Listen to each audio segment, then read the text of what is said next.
En maths, ce qui est assez surprenant, c'est qu'il y a des questions qui posent autant de difficultés à des cinquièmes qu'à des terminales, et c'est ce que l'on va traiter aujourd'hui.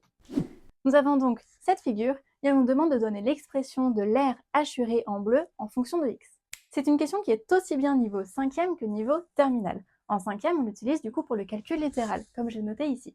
Et en fait, on veut simplement une expression littérale en fonction de x. Ensuite, au lycée, on va vous poser le même exercice, mais cette fois-ci avec les notions de fonction. Et on va exprimer l'aire comme étant une fonction de x. Par la suite, si vous êtes en première ou en terminale, vous pourrez faire les calculs de dérivée qui vous permettront de savoir pour quelle valeur de x l'aire est maximum. Ça, c'est uniquement pour les premières et les terminales. Mais la première partie de cette question, elle est tout niveau. Donc c'est parti, on regarde ça ensemble.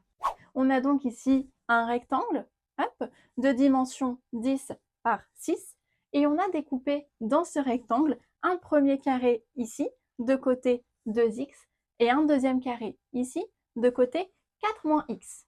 On veut donner l'expression de l'aire hachuré en bleu en fonction de x. Pour l'instant, on ne s'occupe pas des valeurs que x peut prendre, on va simplement regarder quelle est l'expression de cette aire en bleu. Comme je l'ai dit, en fait, l'aire en bleu, c'est ce grand rectangle auquel on a enlevé ces deux carrés. Bon, c'est quoi l'aire d'un rectangle? C'est longueur fois largeur. Donc on se retrouve déjà avec 10 fois 6. Ça, c'est l'aire de mon grand rectangle. Hop. Je vais mettre tout ça en un seul bloc pour bien que vous compreniez la logique. Ensuite, à ça, on retire l'aire de ce carré. L'aire d'un carré, c'est côté fois côté. Donc, j'enlève à ça 2x, le tout au carré. C'est bien du coup l'aire de ce carré. Ensuite, j'enlève aussi l'aire de ce petit carré. L'aire de ce petit carré, c'est 4 moins x. Donc du coup, je me retrouve avec 4 moins x, le tout au carré.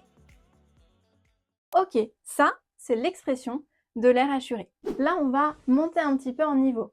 Jusqu'ici, on est sur un niveau normalement 5e de calcul littéral. Maintenant, on monte en niveau, on monte d'un cran et on va développer et réduire cette expression.